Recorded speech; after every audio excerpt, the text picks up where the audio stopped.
ନମସ୍କାର ଦର୍ଶକ ବନ୍ଧୁମାନେ, ଯଦି ଆପଣମାନେ ବି ଗୋଟିଏ ଏକର ଜମିରେ ଟମାଟୋ ଚାଷ କିମ୍ବା ଅନ୍ୟ ପନିପରିବା ଚାଷ କରିବା ପାଇଁ ମଲ୍ଚିଂ ପେପର ବ୍ୟବହାର କରିବା ପାଇଁ ଚାହୁଁଛନ୍ତି, ତାହେଲେ ଆଜି ଆମେ ଜାଣିବା ଗୋଟିଏ ଏକର ମଲ୍ଚିଂ ପେପର ପ୍ରସ୍ତୁତିରେ ପ୍ରାୟ କେତେ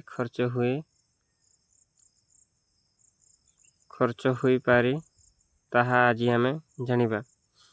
ପ୍ରଥମେ ଜମିକୁ ଟ୍ରାକ୍ଟର କିମ୍ବା ହଳ ସାହାଯ୍ୟରେ 2ରୁ 3 ଥର ହଳ କରିଦିଅନ୍ତୁ।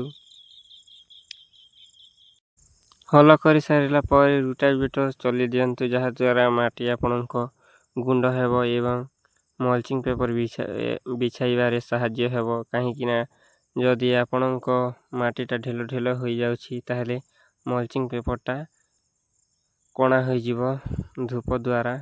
ସେଥିପାଇଁ ଆପଣ ମାଟିକୁ ରୁଟର ସାହାଯ୍ୟରେ ଗୁଣ୍ଡ କରିଦିଅନ୍ତୁ ଭଲ ଭାବରେ। ତ ଆସ ଏବେ ଜାଣିବା ମଲ୍ଚିଂ ପେପର ଆପଣ ଗୋଟିଏ ଏକରରେ କେତେ ଖର୍ଚ୍ଚ ହୁଏ। ମଲ୍ଚିଂ ପେପର କେତେ ଟଙ୍କା ଯାଏଁ ଆପଣଙ୍କ ଖର୍ଚ୍ଚ ହୋଇପାରେ।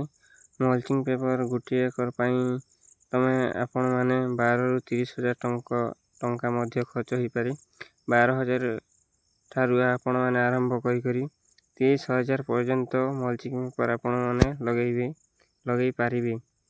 ଆପଣ ଯେମିତି ଦାମ ଦେବେ ସେମିତି ମଲ୍ଚିଂ ପେପର ଆପଣମାନଙ୍କୁ ମିଳିବ। ତେବେ ଆପଣଙ୍କ ଅଞ୍ଚଳରେ 1 ଏକର ମଲ୍ଚିଂ ପେପର ପାଇଁ କେତେ ଖର୍ଚ୍ଚ ହେଉଛି କମେଣ୍ଟରେ ନିଶ୍ଚୟ କୁହନ୍ତୁ।